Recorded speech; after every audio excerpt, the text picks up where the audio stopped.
কিছুদিন আগে আমি এই ছবিটা এঁকেছি, নবদুর্গার পটচিত্র। এই ছবিটা এতদিন রাখা ছিল আমার কাছে। এবারে এটিকে কাস্টমারের হাতে তুলে দিতে হবে। তার জন্য কিছু ফাইনাল কাজ বাকি ছিল, সেইটাই আজ করছি। আজকে করব এটাতে বার্নিশের কাজ।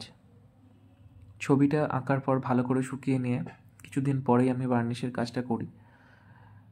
অ্যাক্রিলিক বার্নিশ, অনেকেই আমাকে জিজ্ঞাসা করেছে কিসের অ্যাক্রিলিক বার্নিশ আমি ব্যবহার করি।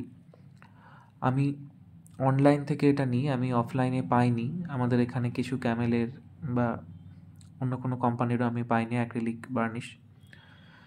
অ্যামাজনে বা ফ্লিপকার্টে সার্চ করতে করতে আমি পেয়েছি ব্রাস্ট্রো কোম্পানির যে অ্যাক্রিলিক বার্নিশ আছে সেটা।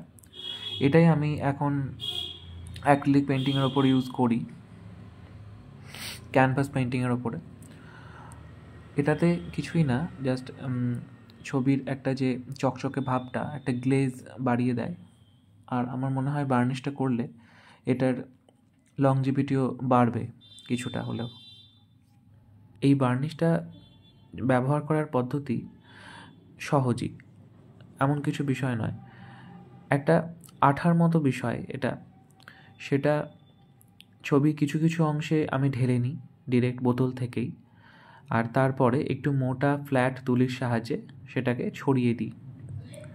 স্প্রে বার্নিশের ক্ষেত্রে এটা করাটা বোধহয় কিছুটা সহজ হয়, স্প্রে করে দিলে ছড়িয়ে যায় খুব সহজেই। তবে আমার মনে হয়েছে, আমি স্প্রেও করেছিলাম, স্প্রে করলে অনেকটা বার্নিশ নষ্ট হয়।